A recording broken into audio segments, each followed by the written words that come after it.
Bonsoir et bienvenue sur Télémiroir. Nous sommes le lundi 6 décembre. Les titres de ce journal.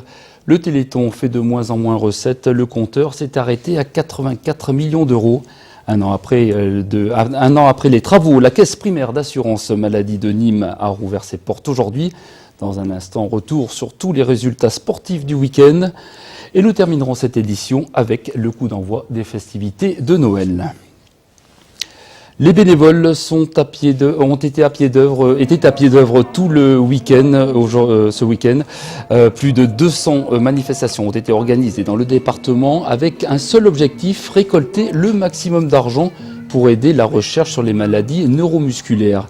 Mais pour cette deuxième année consécutive, les dons sont en baisse. Le compteur s'est arrêté à 84 millions d'euros. On écoute le coordinateur du Téléthon du département du Gard. Il y avait la moitié de la France qui est sous la neige et enfin des conditions difficiles, surtout que les manifestations qu'on fait, la plupart sont à l'extérieur.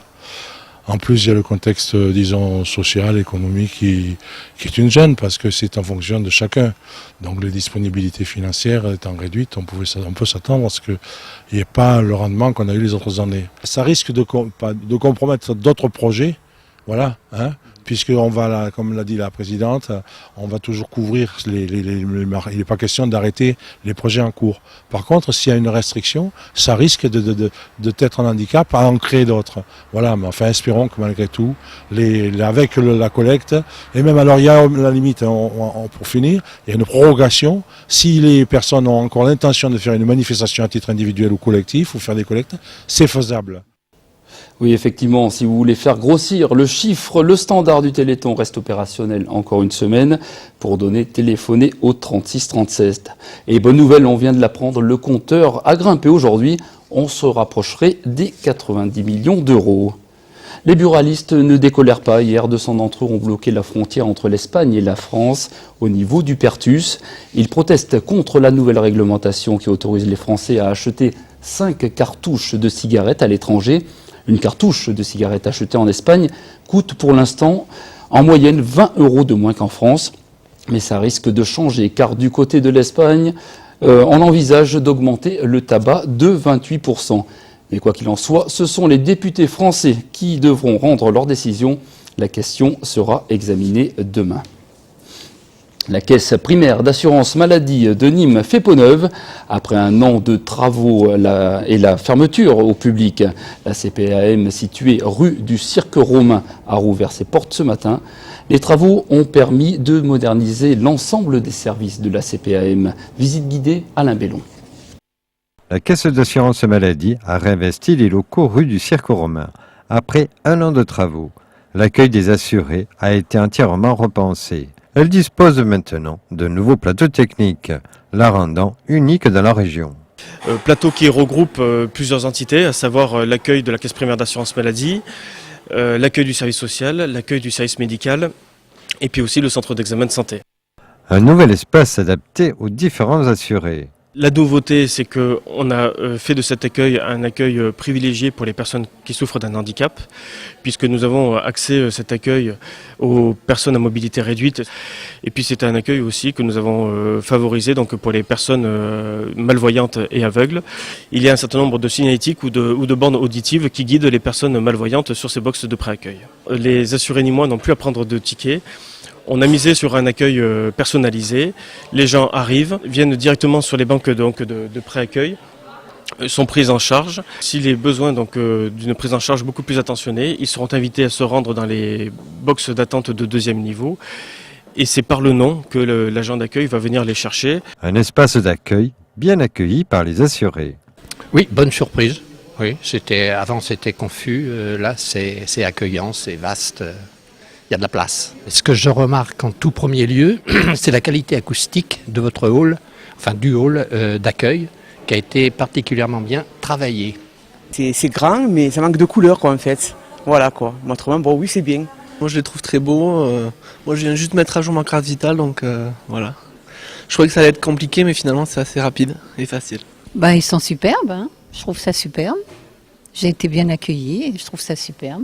La CPAM du Cirque Romain accueille les assurés dont le code postal est 30 900. Pour les assurer, avec le code postal 30 000, c'est à l'espace Nîmes-Est, avenue de Birakem. Un mot de sport à présent, le Nîmes Olympique continue sur sa lancée. Les Crocos de CFA 2 tiennent le choc face à Montpellier. Le Nîmois Arnaud Rondan est vice-champion de France de natation 400 mètres 4 nages. Regardez, c'est tout le sport. Et on commence avec le football et la bonne opération du Nîmes Olympique face à Vannes. Mené au score sur ce but de Hervé à la 23e minute, les Crocos se sont finalement imposés chez eux au Costières. Une première mi-temps compliquée, toujours malmenée au retour des vestiaires. Il faudra attendre la 58e minute de jeu sur ce coup franc de Gigliotti pour voir les hommes de Noël Tosi recoller au score. 5 minutes plus tard, Haïté sort sur carton rouge. Réduit à 10, les Crocos s'appliquent et c'est Benjamin Mukanjo qui offre la victoire au Nîmes Olympique 2-1. Depuis que Noël Tosi est aux commandes de l'équipe, les Crocos n'ont pas perdu. Le Nîmes Olympique prend la 13e place du classement de Ligue 2. J'ai pas assez de superlatifs pour dire ô combien ils ont été superbes en deuxième mi-temps et à 10. Et ne m'enlevez pas ça quand même, c'est que j'y ai cru jusqu'au bout et je leur ai demandé de jouer la gagne jusqu'à la dernière minute. Et j'ai toujours poussé mon équipe pour qu'elle aille de l'avant, qu'elle passe par les côtés et qu'il y ait les coups de pied arrêtés. Ça commence à payer, je suis content aussi. Écoutez, je suis très heureux ce soir pour toutes les raisons que je vous ai exposées. En CFA, Nîmes recevait leurs voisins montpelliérains, un match aux allures de derby, un partout après 90 minutes de jeu. Et il faudra attendre la deuxième mi-temps pour voir le premier but, mais il sera montpelliérain. Et comme leurs aînés, les Nîmois terminent le match à 10 après l'expulsion de leur capitaine, ce qui ne les empêchera pas d'égaliser en toute fin de partie. Centre de Traoré et c'est Boli qui égalise. Pour moi, c'est pas une bonne opération parce que je pense que si on rentre dans le match comme on doit rentrer, au vu de la deuxième mi-temps qu'on a fait, je pense qu'on arrive on arrive à faire craquer cette équipe. Mais bon, l'expulsion a un petit peu changé la donne et quelque part revenir dans les arrêts de jeu, c'est quand même moralement intéressant. Les Nîmois sont 6e du classement de CFA 2 à 4 points des premiers Bagnols. Et on termine par l'excellente prestation d'Arnaud Rondan. Le nageur nîmois du Cercle Nautique était à Chartres ce week-end pour disputer les championnats de France petit bassin. Arnaud a décroché la place de vice-champion de France du 400 mètres 4 nages. Et en rugby, le RCNG continue son bonhomme de chemin. Les Nîmois se sont imposés 18-12 à Mazamet. Au classement, Nîmes prend la 4e place. Il se retrouve à 4 points du 3e serré. Et c'est toujours Agde qui occupe la tête de ce classement de Fédéral 2. En handball, les filles de Bouillargues n'arrivent pas à sortir la tête de l'eau. Elles ont été battues 32-21 à Mérignac. Elles sont toujours lanterne rouge du classement de 2e division de hand féminin. Et demain soir, n'oubliez pas, en match en retard, l'USAM sera en piste. Les joueurs de Laurent Pusségur jouent au Parnasse, les 5e du classement de championnat de première division. L'équipe de Saint-Raphaël. Et la semaine sera intense pour les Nîmois de l'USAM. Samedi, ils se déplacent chez le leader montpelliérain. Un mot des Miss, l'élection de Miss France a eu lieu ce week-end et Jenna Sylvestre, Miss Languedoc, que l'on avait rencontrée il y a quelques semaines à Langlade, échoue en finale, on le voit sur ces images. La Montpelliéraine est la première dauphine 2010 et c'est Miss Bretagne qui a remporté le titre de Miss France version en démol. Dans la version de Fontenay, c'est Miss Provence qui monte sur la plus haute marche du podium. Le coup d'envoi des festivités de Noël a été donné vendredi soir. Décoration, spectacle, animation dans les rues du centre-ville. C'est sûr, cette année, il y en aura pour tous les goûts et pour tous les âges. Ambiance à Nîmes avec Olivier Michel.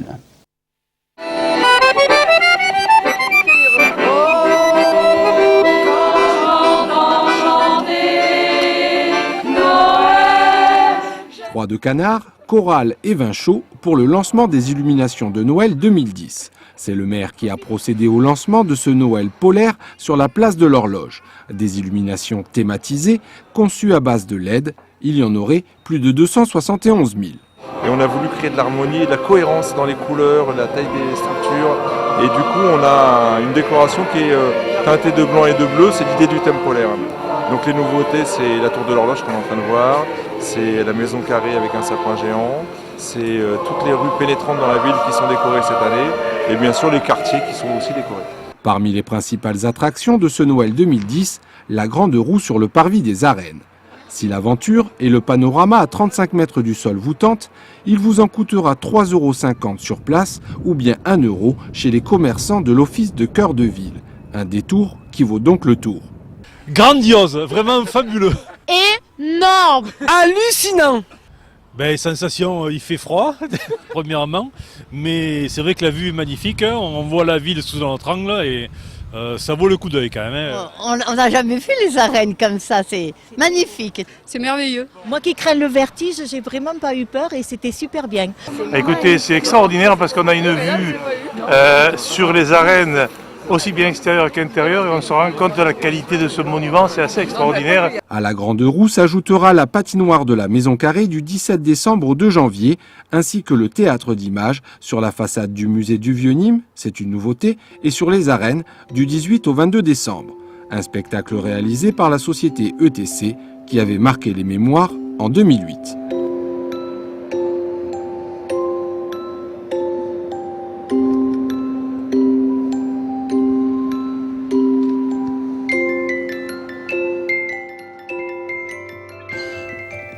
Image signée Olivier Michel. Et on termine avec cette autre image. Johnny Hallyday est de retour sur scène après de longs mois d'absence. Invité surprise pendant le concert de M, l'idole des Français est monté sur la scène de l'Arena à Montpellier ce week-end pour chanter en duo avec Mathieu Chédid.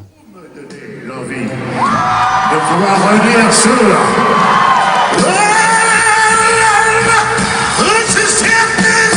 je suis fou de toi.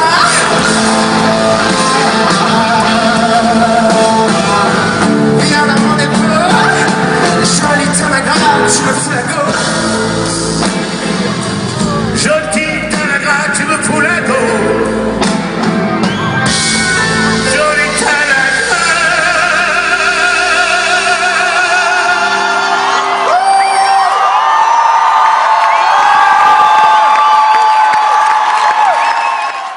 Voilà, Johnny Hallyday avec Mathieu Chédid, sûrement un grand moment pour tous les fans de Johnny. C'est la fin de ce journal, merci de votre attention. À suivre le Miroir des Sports présenté par Christophe Ché.